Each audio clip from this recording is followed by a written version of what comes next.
Guys, I want to ask something. Have you ever wondered or heard a song that sounds familiar? Well, hindi na ito bago. Many songs share similar melodies, keys, or notes, but with different lyrics. Let's explore some examples. Ang Umbrella ng by Rihanna, feat. Jay-Z, and Singin' in the Rain by Jen Kelly share similar melodies with the same sequence of notes and rhythms. Stairway to Heaven by Led Zeppelin and Taurus by Spirit have similar melodies with the same sequence of notes and rhythms. Ganun din ang Yesterday ng Boyz II Men and Hey Dude by the Beatles use the same chord progression, pero may iba't ibang melodies at lyrics. Ano pa ba?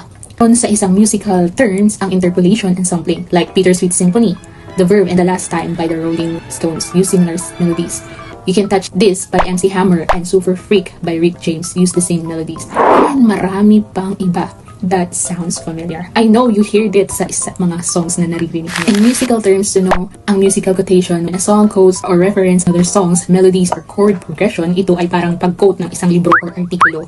Ang interpolation naman, when a song uses a melody or chord progression from another song, pero may malalaking pagbabago. At ang sampling naman, sa musical terms ulit, when a song uses a portion of another song's recording, madalas na may mga pagbabago.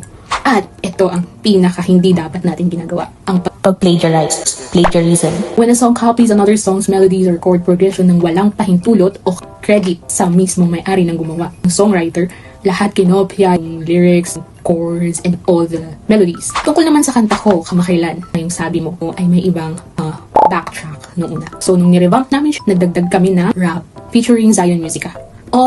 Hindi naman siya, hindi siya masyadong binago. Yung melody, ganun pa din. Pero yung backtrack, sinabi ko sa aking producer na, okay, ganito yung melody niya, ikaw nang bahala. So, ang sabi mo, ay puring hinal na sinulat ko, ay naging controversial. Hindi naman ganun ka-controversial. May ilan lang nag-message, nagbibigay ng komento, which is napakagandang bagay para sa akin na meron kayong, nakikinig kayo sa kanta ko. Yun, mo malalaman yung feedback. Taroon ng mga kaparehong elements na link sa kanta ni TJ Monterde. Hanggang dito na lang.